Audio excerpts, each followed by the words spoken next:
For the first time since 1993, China's Premier Qiang will not hold a news conference after the close of this year's annual parliamentary meeting. It is one of the only times a top Chinese leader takes questions from the media.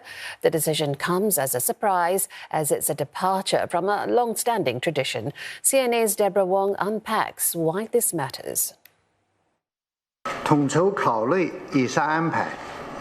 今年14届全国人大2次会议闭幕后，不举行总理记者会。如无特殊情况，本届全国人大后几年已不再举行总理记者会。 Surprises all around as China scraps the widely anticipated Premier's press conference for the first time in about 30 years.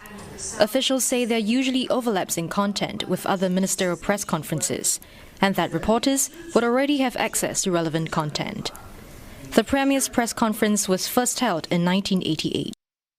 Since 1993, it has traditionally closed the annual 2 sessions.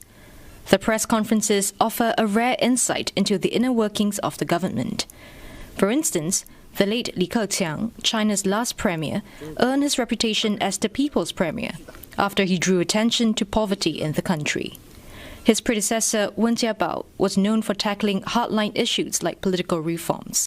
The Premier's press conference is where international and local journalists get a rare chance to pose questions to a top Chinese leader, despite the highly choreographed nature of these sessions. Now, the absence of it underlines the changing role of the Premier.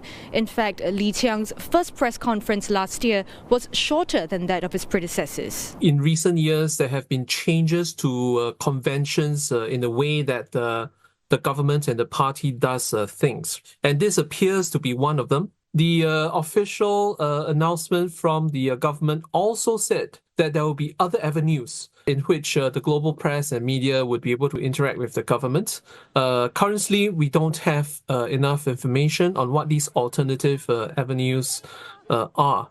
So global media has ran stories that this would probably also diminish the role the executive can play in interacting and interfacing directly with the international media. Aside from this most recent break from tradition, China also stopped releasing some key economic data last year.